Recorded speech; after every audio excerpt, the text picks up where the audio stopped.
Recording Studios.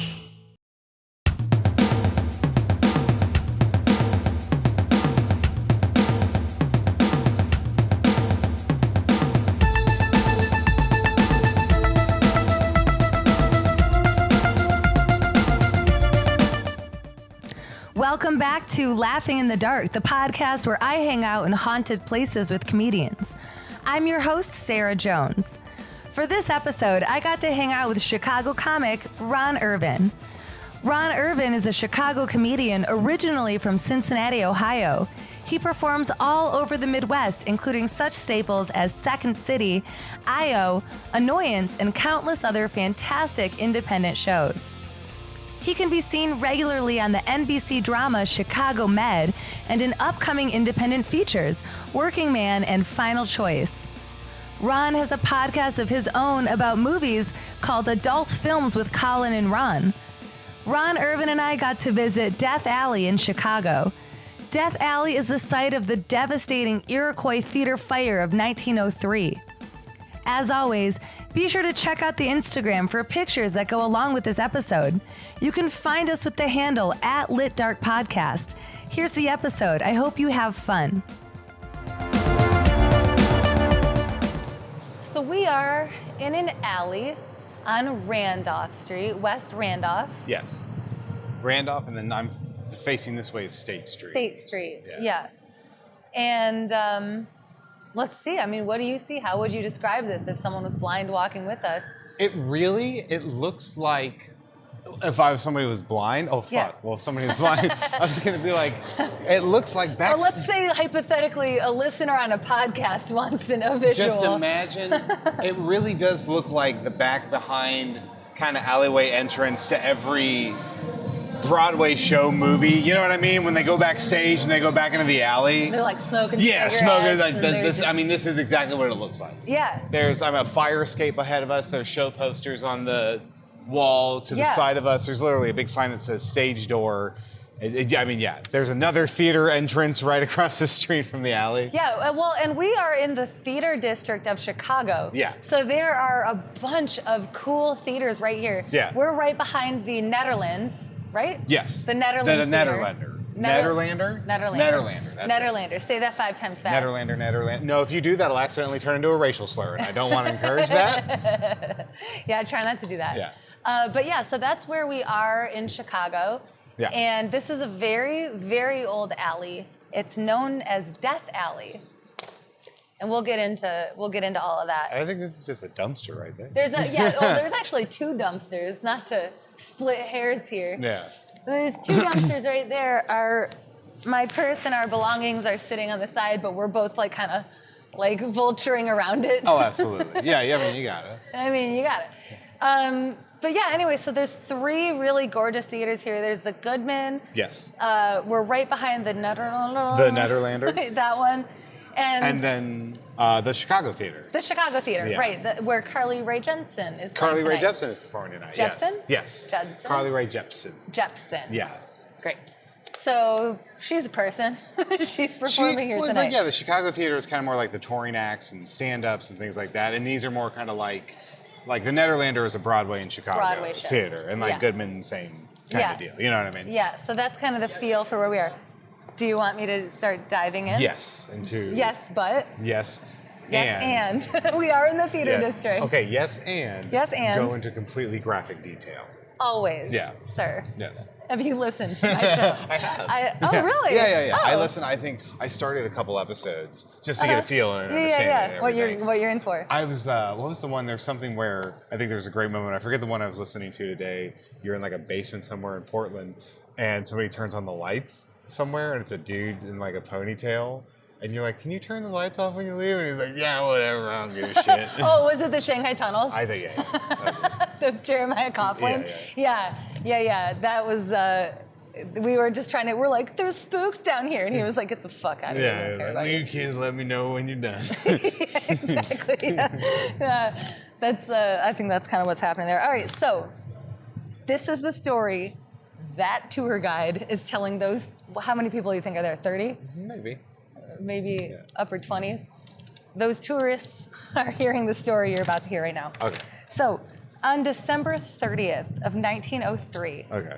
the Iroquois Theatre, then only 5 weeks old. That's what the Vanderschnitzel or whatever the fuck this place is called. It starts with a V. Right. Vanderlanders. The Netherlands. Netherlands. It does not start with a V. No. It starts with an N. All right. Close enough. The Netherlanders used to be the Iroquois Theatre. Right. On December 30th of 1903, the Iroquois Theatre was only 5 weeks old. It was filled with teachers, mothers, and children enjoying their holiday break. As you do. Of course. Yeah, you see the show. Yeah, you gotta go to the show. Look, nobody has ever died and nothing bad has ever happened at a theater. Never. Yeah. Ask Lincoln. Never. Yeah. Ask anyone in Colorado. Yeah.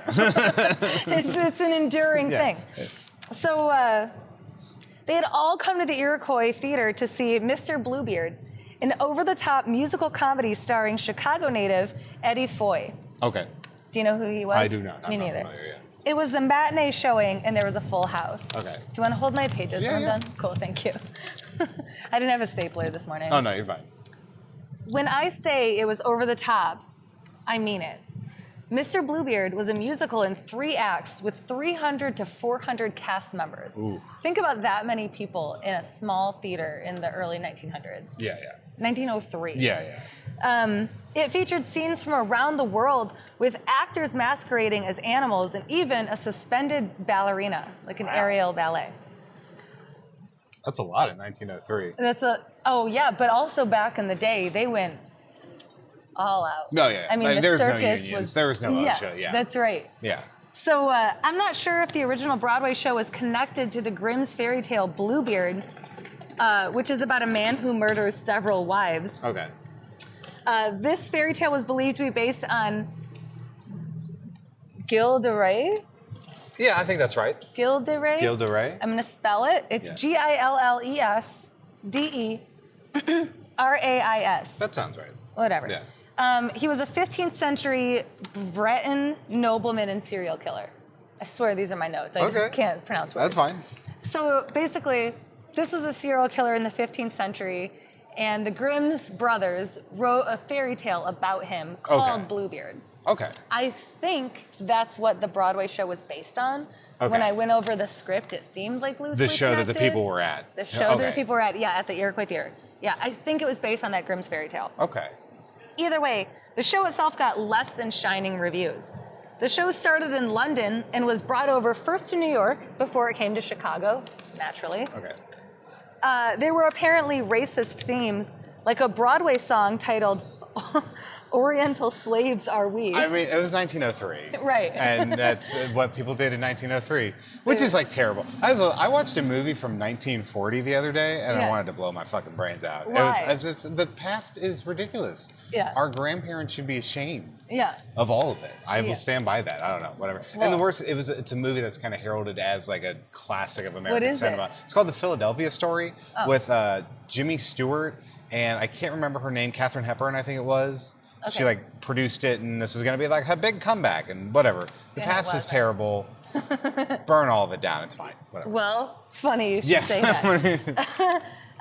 Is the tour still? Is the what? The tour is walking away. The tour's done. Yeah. I didn't know the tour was still there. They're like, these are bums. Yeah. They're just like, this is the Chicago experience. Man. What do you want? Can we have some money? All right. So, judging from the reviews of the show, it seems that the storyline tended to meander and not make a whole lot of sense. Okay. Many of these reviews pointed to the fact that Eddie Foy, a wildly popular actor at the time, was not given justice in his role at all, and that his own amicable personality is really what saved the show. Okay. I mean, so there's always been crap that stars have just carried, right? Yeah, exactly. Okay. And this is like the prime, and they put all the bells and whistles on it to be like, we have an aerial ballerina. Yeah. Like, so it's okay. It's like a half decent Marvel movie. Exactly. Yeah. Tom Holland's just really funny. I get it. Exactly. So Eddie Foy saved the show.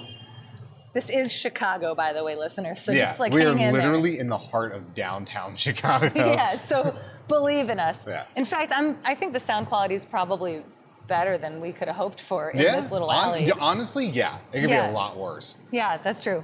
All right, so Eddie Foy saved the show, especially on December 30th of 1903. Okay.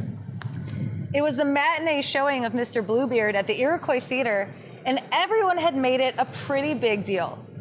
Eddie Foy, being in his hometown of Chicago, brought one of his children to come and enjoy the show, leaving his wife and other children back at home. Okay. He gave his son the best seat in the house. All right. As you do. Yeah. The Iroquois Theatre was designed in a Renaissance style by a man named Benjamin Marshall and was highly luxurious. Theater was huge in the early 1900s, so a lot of old theaters are absolutely breathtakingly gorgeous. Yeah. And I'm sure the Iroquois was no different. One thing that made the Iroquois unique was that it was deemed fireproof when it was opened in 1903. Of course, obviously. Has to be. Yeah. Chicago's, yeah.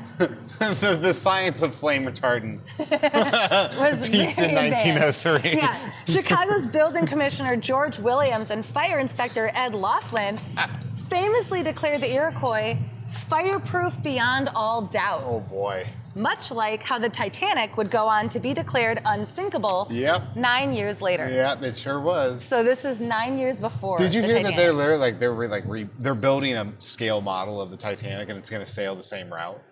Why? That's real. Well, I mean, it's fine now. We melted all the icebergs, so it's okay. Yeah, but why? I don't know. People are history nerds. They'll do it.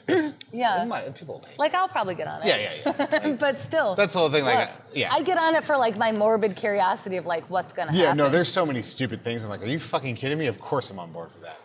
But it's not like nobody saw the dangers. An editor of Fireproof magazine at the time left a scathing review on the fire hazards of the building, noting the presence of wood trim on everything and inadequate provision of exits, among other various concerns. All right.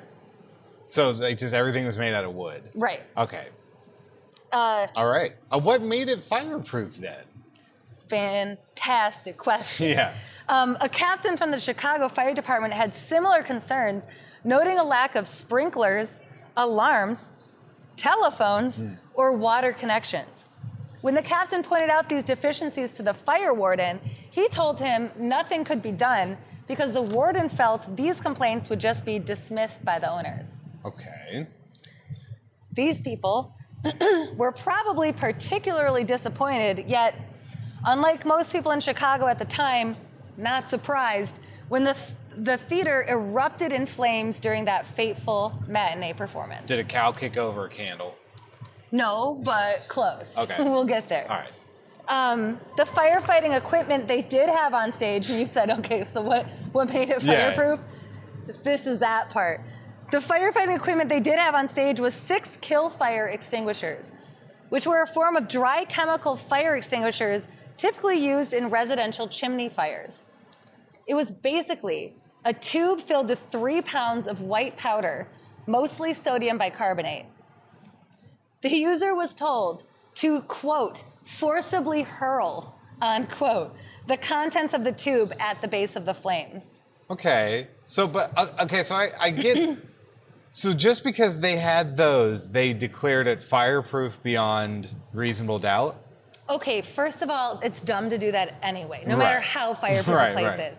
Second of all, this is 1903 when everything was like, we have the latest and greatest. And also, this is Chicago in 1903, right after the World's Fair.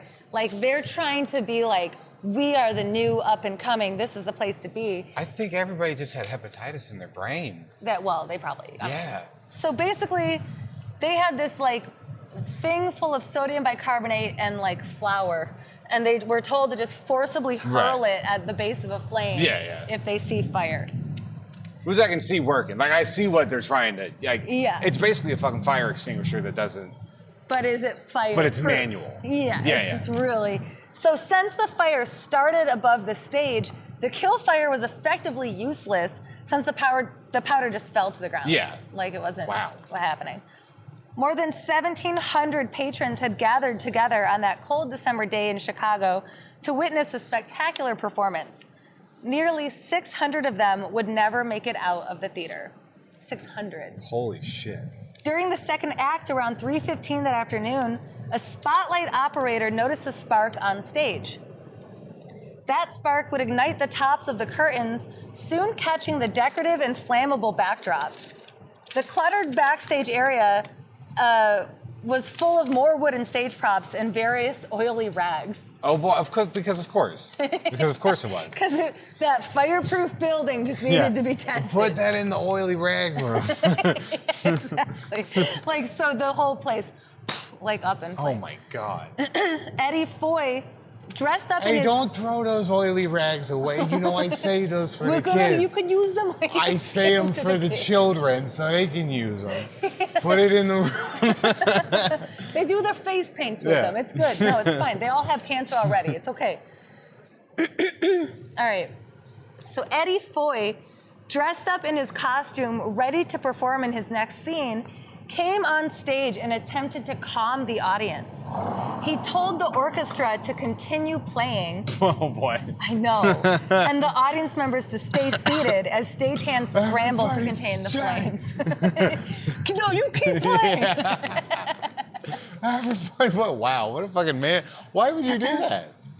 He was trying to keep everyone calm. Like, he had good intentions, but also, what? But also get people out of the theater that's on fire. Right, yeah, exactly.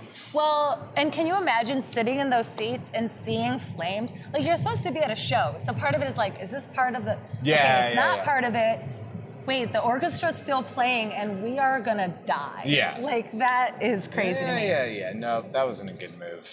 An asbestos curtain was supposed to be lowered to confine the fire. It was like right, the because fireproof asbestos curtain. always made. Right. But the curtain snagged and wouldn't come down. Oh, okay. As it turns out, the asbestos curtain was actually made of paper. Wow. What? But actually it had like some cotton fibers in it and stuff too, but it was all extremely flammable. Wow. Yeah. So what, hold on. So even if it did drop, it wouldn't have helped anyway. So at this point, they go to drop the asbestos curtain. It catches on fire and also snags Yes. at the top. So at this point, panic begins to set in. This is like a Simpsons episode. Yeah, it is. Like everything that could have, like all the oil rags, just like everything that could have gone wrong did. All the lights in the theater then went out and the crowd erupted into a stampede. 27 of the 30 exit doors were blocked off, creating 3 chokeholds of open exits to which people desperately tried to escape. Oh, shit. The few doors that were able to be forced open were actually 4 feet or so above the sidewalk, making it even more challenging to do so and causing more of a backup of people. People would like get out and it would be like a Tom and Jerry cartoon where they just like open a door and they just like fall out onto the ground? What do you think? If it's like 4 or 5 feet off the ground. Yeah, you're right, above the sidewalk. It's So like they were a all, fucking cartoon. You open the It door, is. whop, and yeah, you and just, with a stampede of people, that's not even the same So, vibe. look, here's the thing. There is a rampant, there is like this spree tonight of just dudes on really shitty, flashy motorcycles in downtown Chicago blaring like really mediocre songs. I don't know what's going on. No. I've never witnessed this before. This is like a soft R&B hit. Yeah. Like, It's like, yo, I need something that slaps, but not too hard. oh, don't go too hard. Yeah, it's got to be a jam, but it can't be aggressive. You know what? That's a little too much, too heavy-handed. Oh, and there come the streetlights. All the streetlights just came on in this alley. Maybe it's on a timer. Oh yeah, I'm sure it is. Although it did kind of freak me out, that one light just directly facing us, that I was like, are we in trouble? Oh no, we're fine. All right. Oh yeah, so, okay. Some of the exits were obscured by curtains, so they're like trying to find and like, you know. Have you ever tried to find something behind a curtain in the dark? It's the worst. The worst thing in the world. Oh my God. Yeah.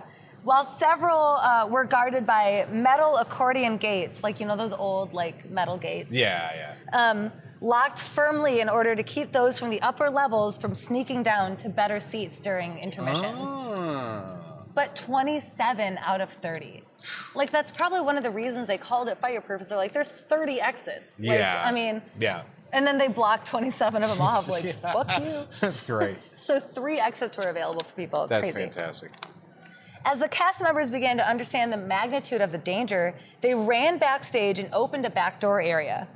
When they did so, the shift of air caused an enormous fireball to roar through the theater, instantly killing many of those in the virtually inescapable balcony area, which did actually have an upper level fire escape, but was unfortunately not equipped with a ladder to get down safely to the ground. So they just opened up this door and a straight up fireball just cooked this whole section of Hundreds of people. That is the most badass thing that I've ever heard in my entire life. Yeah.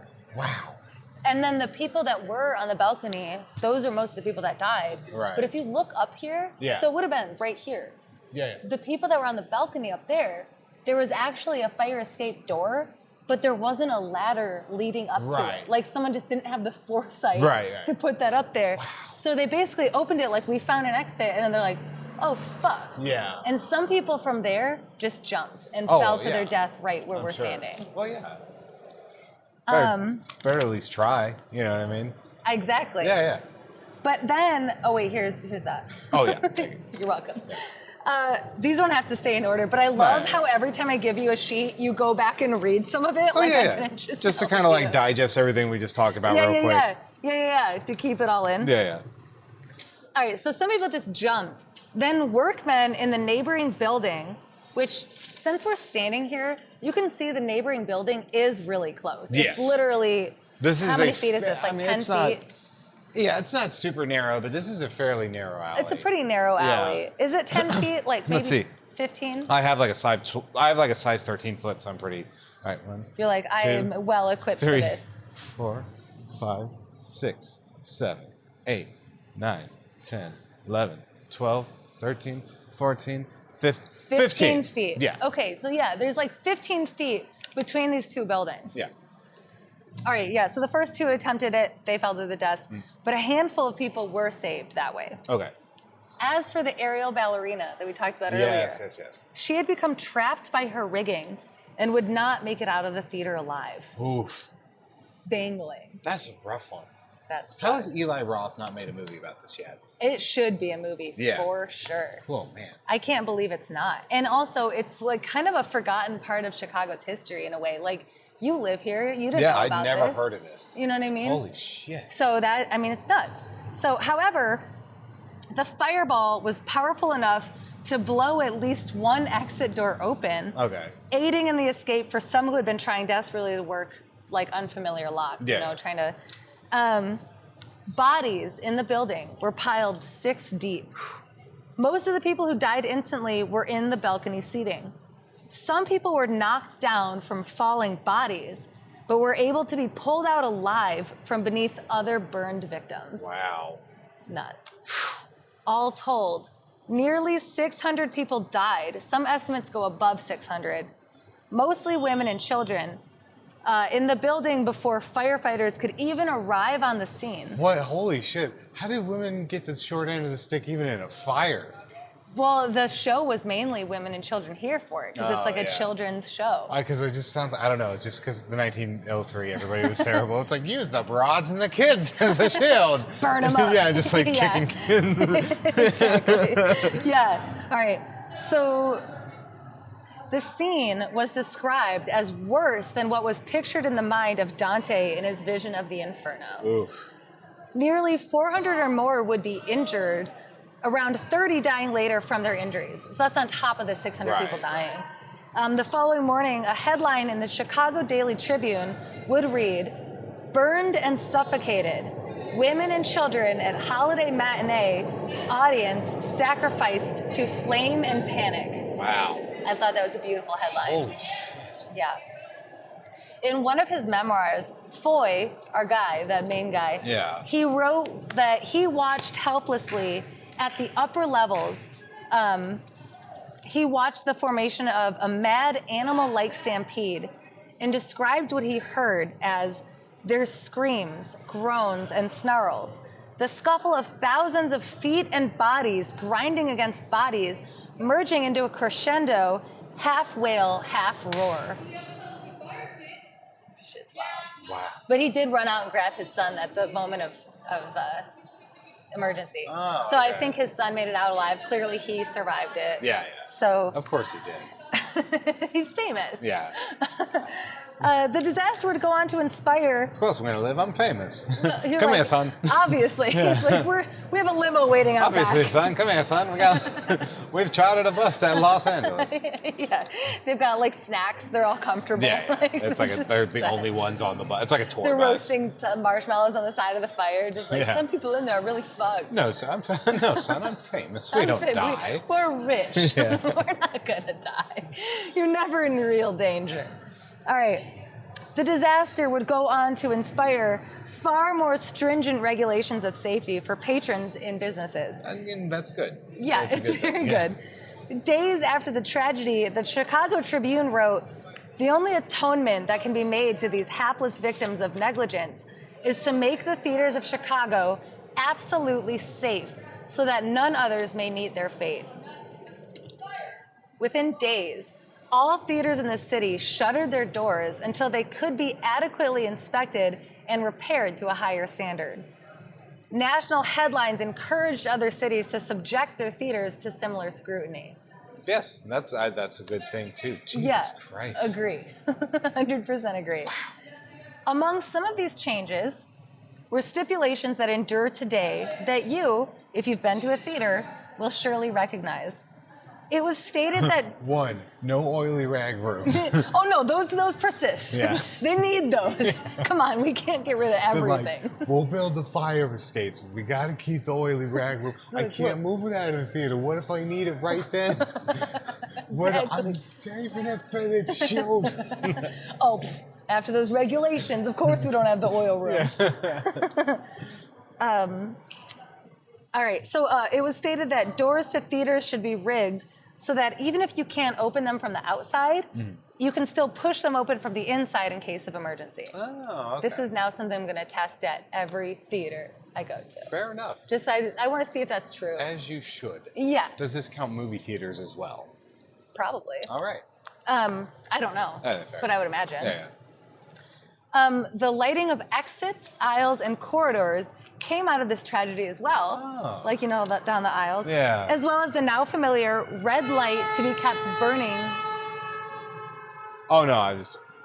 Oh, but... Oh, sorry. Yeah. Oh, as well as the now familiar red light to be kept burning over the exits, which an electrical engineer at the time in 1903 insisted that the red light over an exit should be from a source of light independent of the theater lighting system. Oh, okay. Since the electricity had gone out in the Iroquois Fire. Signs like these were where the glowing red exit signs you have seen in modern theaters come from. And those are in movie theaters. Yeah. So that's those why are I was everywhere. like, oh, probably. Oh, shit. Yeah, so that's where that comes from. Wow. But to me, it's crazy to think that in 1903, someone was like, hey, you know what? These lights should not be connected to the electricity for this, because if the electricity goes out, this needs to be on. Yeah. That's nuts. Yeah. Like, that's crazy. It's crazy. I mean, everybody had syphilis of the brain, and there was this one guy. Everybody. Yeah. Except for this one guy. Yeah. He just walked in, and he's just a god among men. And he was like, wait. Yeah. Those red exit signs? Yeah. You should, like, not have that connected to other shit. And they're like, fire bad. And he's like, don't worry, I got it. You take a nap. Yeah. Let me take it from here. That man's name? Rothschild. Yeah. All right, so the Iroquois Fire was the worst theater fire and the worst single building fire in U.S. history in terms of numbers of deaths. How have we how is this like not known? How is this I know. like this is crazy? I know. And the thing that's really crazy is that this was my second choice option for this episode. You know? Like, I wouldn't have even known any of this. Holy until I shit. started doing the research, and then I was like, oh my God, this is crazy. So yeah, I'm pretty excited about it. Yet, despite the magnitude of this tragedy, nobody was ever properly punished for what happened here. Of course. Obviously. I mean, yeah. Clearly, there were warnings that were not heeded, which resulted in this disaster. But nobody wanted to take any blame for it. Of course. Yeah, and fingers were pointed in every direction. 5 men were charged with manslaughter for negligence, but none of them were convicted. Rich. Yeah. In the corner. That's Chicago for you. Yeah. Yeah. In the corner of the City Hall lobby is a bronze tablet dedicated to the victims of the fire. We're not going to go right now, but like you can probably check it out. Yeah, sometime. you can Google image search that. Yeah, hey Siri. Yeah. The reason this alley is called Death Alley is attributed to a newspaper headline that called it the Alley of Death and Mutilation. It is a popular place to visit in the city for ghost hunters.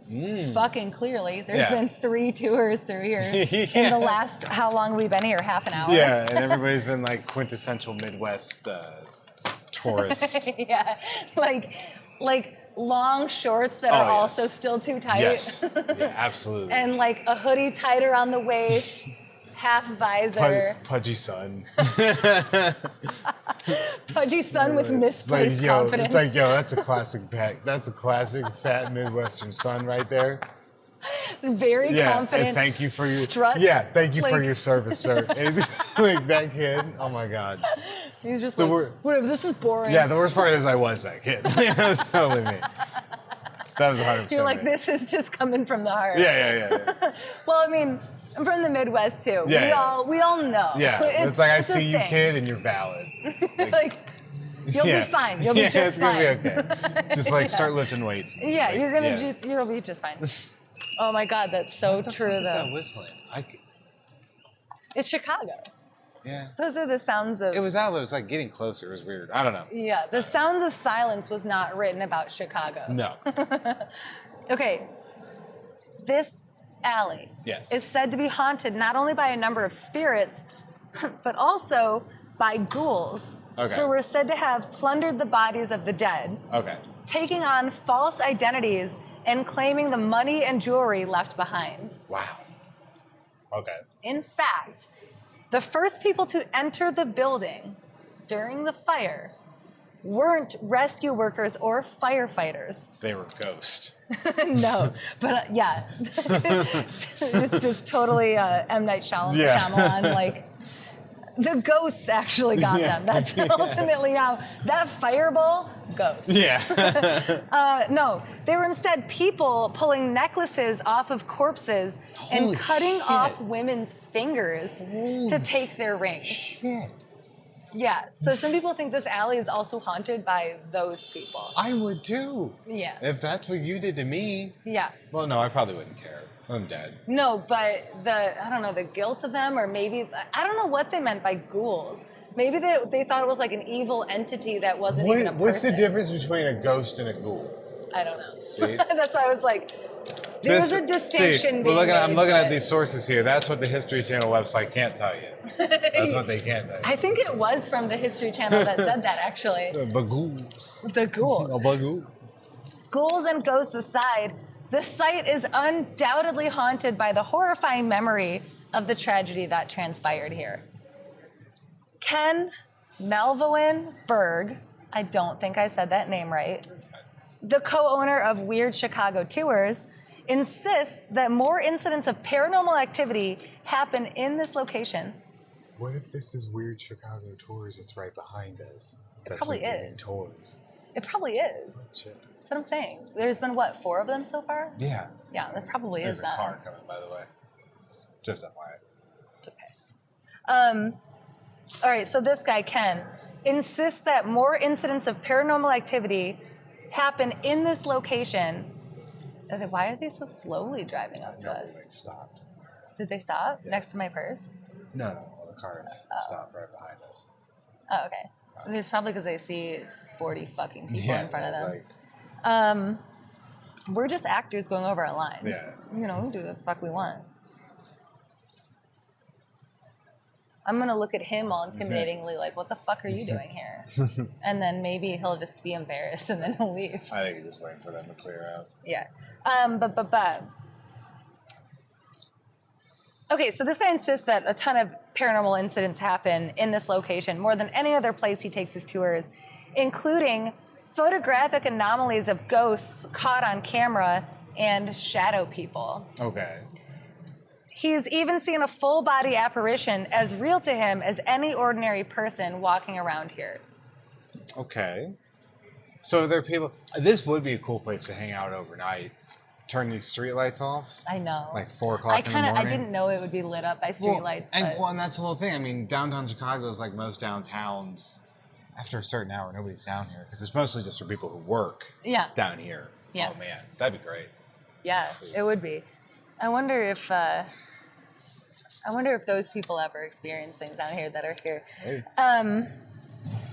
Some say that you will feel a cold breeze in this place, but I find that to be suspect just because, after all, this is the Windy City. Yes, fair enough. Oh, you felt a cold breeze in downtown Chicago, in an alley in downtown Chicago? This alley that's like a wind tunnel? Oh, it seemed like a dark energy in the alley in downtown Chicago. I was in this narrow tunnel in downtown Chicago, and I felt a cold wind. Yeah. It was the ghost of Margaret Thatcher. But local legend has it that you can hear your name called in this place. They don't know my name. By those who haunt the alley. They don't know my name. They don't? They don't know my name. Yet. Yeah, they don't know my name. Many people who visit here claim to feel an overwhelming sense of doom or depression. I'm like that. For me, that's just how I generally feel. So I'm a millennial. So. I think it's just, Sunday. Yeah. Like Sunday in an alley. Yeah, same old. Sunday in an alley downtown. You know what I'm saying? Yeah, that's what I was joking about. Gonna go on down to the theater district. Yeah, it's like what I was joking about too is that oh, you feel a negative energy in an alley in the middle of the downtown area in a big city. Obviously, this is probably a place of a lot of crime. Obviously. Which is why we left my purse out here to catch them. Yeah. It's bait. Yeah.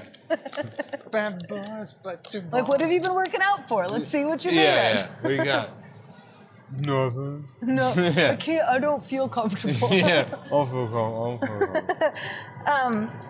Adam Selzer, a local author, historian, and tour guide, claims that he once experienced hearing the sound of a little girl giggling in the basement of the theater. Okay. It's said that Nellie Reed, a trapeze artist from the show, is most commonly known to haunt this alley. The one who got caught up in the... Okay. Yeah. Well, that would make sense.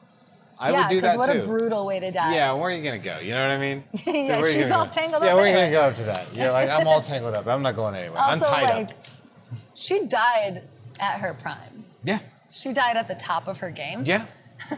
She got caught up in something and... She Cobained it. Yeah, she really did. She went out with a bang. Yeah. That's for sure. Oh, man. Sorry. She usually appears as a silhouette on the wall, especially on the garage's opposite side of the alley from the theater. The garage? Well, opposite side of the alley. Oh, on this side maybe? Watch out, car. So it must be on this side? Because that's the theater. This is the opposite side. The garage? Yeah. It says the garages. Is this the garage? Where is the garage? That's the question. I don't know. Okay. But that's what yes, yeah. That's fine. Fair enough. Okay. Some people claim to have seen Nellie's ghost appear as a woman in a white tutu. Okay. So keep your eyes peeled. Okay. Who's in that car?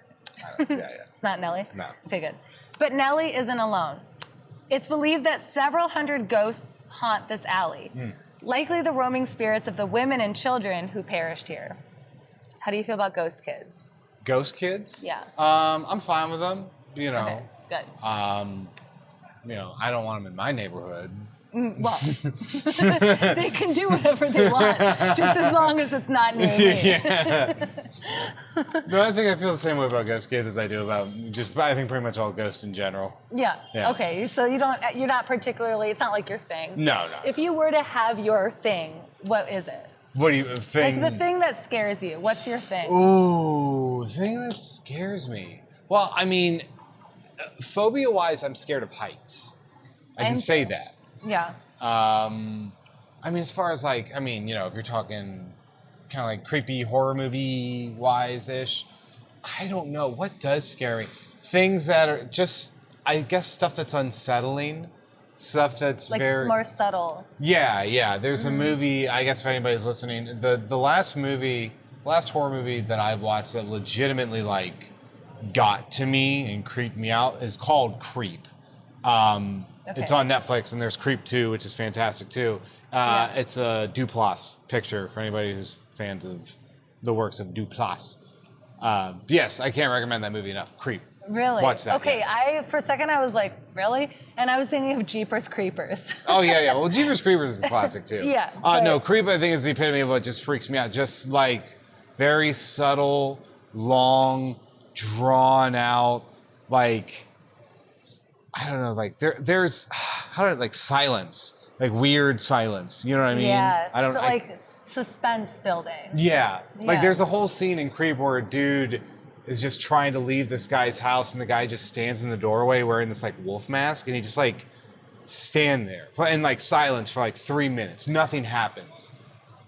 It's just, and that was like the most terrifying thing that I've ever seen. I don't know. That's what gets to me. Yeah. I'm with you actually. I'm the same way.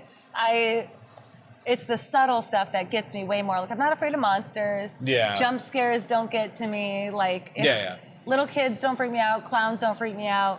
None of that stuff bothers me. But it is the realistic and the creepy. Kind of like this guy sitting in a car, sitting right next to us, staring at us for minutes on minutes.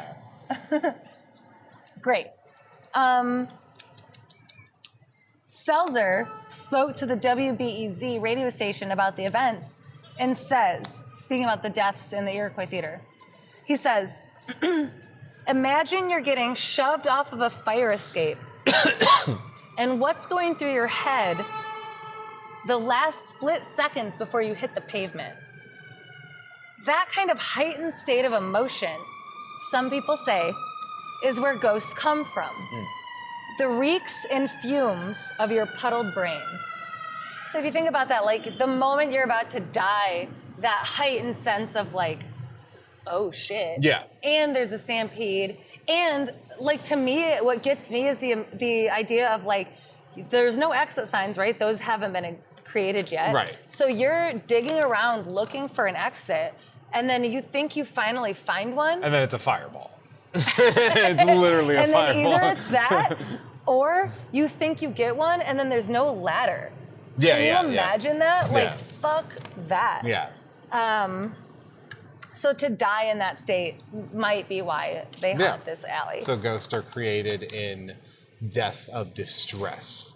Although I guess you could say most deaths are in distress. Maybe. But unless some people are like, fucking finally. Yeah. You know, like super old people that are like, enough. Yeah, or like millennials, just in general. Yeah. Or like everyone from our generation is just like, I get it. Yeah. Like it makes sense.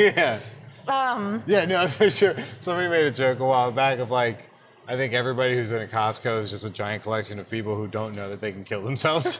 What did he say? He was like, if somebody went into a Costco and like blew their brains out, everybody would just be like, hold on, wait, how did you do that? Yeah, I mean, I can totally see that. There's a lot of stores like that though, actually. Like a Walgreens or Walmart. Oh, Going through Walmart is the same type of feeling. Absolutely. Just like, Walmart's in Cincinnati, Ohio. Jesus Christ. Yeah, woof. Yeah, I've only been in Walmart a few times, I'm proud to say. But those few times have been horrific enough. Like, I'm from the suburbs, and I was like, no, I don't think this is for me. No. I don't think I do. Sarah doesn't do this. It's a Target that cut the sleeves off. Yes. Yeah, and I like Target. I can handle Target. I can't handle Walmart. No. I have seen, oh my God, there was a story I read recently about a lady who got kicked out of a Walmart because she was drunk after driving one of those carts around, just drinking boxed wine for hours. Oh, I think I saw that. I think I know what you're talking about. And I was like, yeah. First of all, she's awesome. Yeah. But Second of all, Walmart. Free my friend. Free what? Yeah, free her. Free her. Yeah. Yeah. Okay. The Iroquois Theatre was reopened less than a year later, operating by another name. By 1905, it became the Colonial Theatre until the 1920s when it was torn down. Okay. today, the Oriental Theater stands in the same spot. But as we noticed, it's no longer called the Oriental. It's called the Netherlander. Schleichenhauser. Schleicher, the Vanderlanders. It's the Nederlander Theater. The Netherlander Theater. Yeah. Yeah. But there's still on the ground in front of it, it says Oriental. Yeah, there's like a the old Oriental concrete, Theater. like whatever you want to call it. Yeah, it says sidewalk. like Oriental on the sidewalk. Yeah. One foundation wall on the basement level is actually the original from the Iroquois Theater. It's fascinating to me that, though changing names, this location has stayed a theater every time after its history. I guess now that we're here, it is right in the theater district. Like, it kind of makes sense. Yeah, I guess, yeah. Well, and was that one here first, I guess? I don't know. That's a good question. I would imagine the Chicago theater was, but who knows? That's worth looking at. That's a good question. One employee at the theater claims to have heard a solitary, bone-chilling scream coming inexplicably from the theater one night. I'm doing boomerangs on Instagram. That's cool. I thought you were like just texting someone. No. I was like, that's fine. No. Oh yeah, so one employee at the theater just heard someone just scream in the middle of the night. Nobody was there. Several employees at the Oriental claim to have seen a shadowy figure darting quickly past through the theater at night. Possibly the shadowy phantoms of people trapped in time, still desperately trying to escape. So wait, is the alleyway haunted or is the theater haunted? Both of them. Okay. Yeah, I think both of them. Both of them? B-O-F-F-U-M? B-O-F-E-U-M. B-O-F-E''U-M. All right. Both of them. Okay, it's said that you can hear the sound of a child giggling in the basement, particularly if you flush the backstage toilet. Okay. So that's a thing. Shadow figures have shown up on photographs from Seltzer's tours here. He also describes camera batteries often going from fully charged to completely drained in a matter of minutes. Yo. I said, this is a pretty common thing to experience in a haunted location. Fortunately, I've only ever experienced it once in Chicago at the site of the St. Valentine's Day Massacre. Oh, shit. So hopefully that doesn't happen to us again here. I think I'm good. I think mine is good. Let me double check. Yeah. You know, I went ghost hunting one time when I was like 16, and that happened to me. Oh, really? When we did it, yeah. Isn't that the weirdest thing? Yeah, I'm still gone. Okay, yeah, cool. no, it was, the short version of it is it was like this gravel road that you went down, and we stopped at the beginning of it. Yeah. And it was like your window, you fog up your windows, somebody writes something, whatever. Oh, yeah. It was supposed to go to the end, but we're like, well, let's try the front first. So we do, and like put the camera in front of the car, headlights on, camera running. We walk away for 10 minutes and then walk back for another 10 minutes. Come back, the headlights are off. The camera's off. The battery isn't dead, but it's off, and it wasn't recording. It's just like in the middle of it, everything just fucking cut off. It was really weird. Yeah. And then the cops kicked us out. Yeah. But that was the end. That was the end. Yeah. No, that's never happened to me, thank God, except for last night. And I don't know why, like, it didn't, I mean, it's a super tragic site in Chicago. But it was like, really, of all the places, like, this is the one that it does that at. But it was the weirdest thing, because, I always charge my mics completely before I go out. And yeah, his just completely died. And then mine, I looked at it and I had like one bar. And I was like, well, let's share this one. Jesus It was Christ. weird. Interestingly, one of the survivors from this fire was listed living at the address of the H.H. Holmes murder castle. Oh, shit. Yeah, so I don't know who that was, but I saw that come up in Seltzer's notes, and I was like, oh, cool. Huh. I wasn't able to figure it out, though. The neo-futurists and ruffians of Chicago's neo-futurist theater, do you know what this is? No, I do not know Me what that neither. is. But they created a show with gallows humor about this entire event called Burning Bluebeard. Okay. They still have a show called The Infinite Wrench, which is a collection of short plays performed for a live audience. Each play is different, offering themes that are funny, profound, elegant, disgusting, topical, irreverent, terrifying, or a song. And they're all they're inspired by true lived experiences of the performers. Well, there you go. That's a thing. Yeah, I'm happy for But it. if they bring, like, it doesn't seem like they still do Bluebeard, but if they bring it back, it's like a dark comedy based on this experience. I just think it's crazy that I didn't know this story. Like, I feel like this is just, how has nobody made a movie out of this? I know. The entire time you're telling me this story, I'm just making the movie in my head. Me too. It's like look how big Titanic was. Yeah. And it's like literally the same story. It's like this place is supposed to be really luxurious. It can't be destroyed, and then it of course gets destroyed. Wow. Yeah. Hold on. Hello? Yeah, sorry, Ron Howard's on the phone. Right? Yeah, no kidding. You can meet Adam Selzer and explore this and other awe-inspiring, haunted, and fascinating locations, learning entertaining and historically accurate information about them on Adam Selzer's Mysterious Chicago Tours.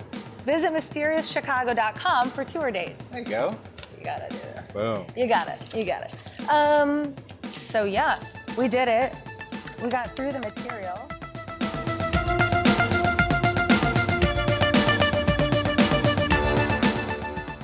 I hope you had so much fun exploring Death Alley with Ron Ervin and me. Make sure to check out Ron's podcast, Adult Films with Colin and Ron, a podcast about movies. You can find it on iTunes and Spotify. Find Ron on social media with the Twitter handle @Ron Ervin. That's @RONERVIN. Or find him on Instagram with the handle Ron Isn't Real. While you're at it, check us out on social media too. You can find us with the handle @LitDarkPodcast. That's @LITDARK Podcast. Or visit our website at litdarkpodcast.com to see what's new, check out our merch items, or just say hello using our Contact Us form. Special thanks for this episode goes to Adam Selzer of Mysterious Chicago, my producer Randall Lawrence in Cranival Studios, Jonathan Cooper, my graphic designer, Sara Schneider, my manager, and of course, all of you for listening. I'll see you next week right here on Laughing in the Dark. Sources used for episode 16 of Laughing in the Dark include the Smithsonian, Internet Broadway Database, Wikipedia, Mysterious Chicago Tours, the History Channel website, the Chicago Tribune, DNAinfo.com, the Atlas Obscura, Adam Seltzer, author, historian, and tour guide, HauntedDetective.com, 91.5 Chicago WBEZ, and MysteriousChicago.com. Laughing in the Dark is brought to you in part by Heck Yeah Studio. Heck Yeah Studio is a creative effort working with people to create meaningful things. At Heck Yeah Studio, they work with clients to turn their ideas or existing brands into real or better versions. Heck Yeah Studio is the place to go for custom illustration for a full range of branding services, like killer logos, great colors and typography, and fun illustrations for pins, signs, prints, shirts, vehicles, posters, or anything you can imagine. At Heck Yeah Studio, they work with love. Their dream client is someone who is passionate about what they do. At Laughing in the Dark, Heck Yeah Studio has designed our logo, all of our merch, and any posters or stickers that we have. I am so proud and lucky to work with such an awesome company, and I could not recommend them higher.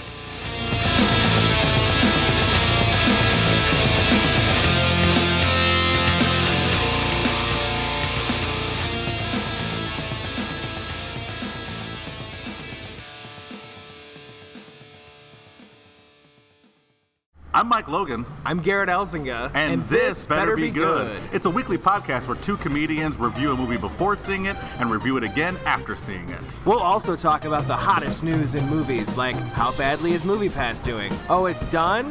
Perfect. You can find us on all your podcasting hosting sites, iTunes, Stitcher, CastBox, wherever. Is that a thing? Yeah, I use CastBox. Oh, that's great. Yeah. Well, we're on there. All right. Check us out on all these things. This better be good. We're on Twitter, Facebook, Instagram, Tumblr, Grindr, Zanga, LiveJournal. Oh, that's a thing. I'm Mike Logan. I'm Garrett Elzinga. And that was good.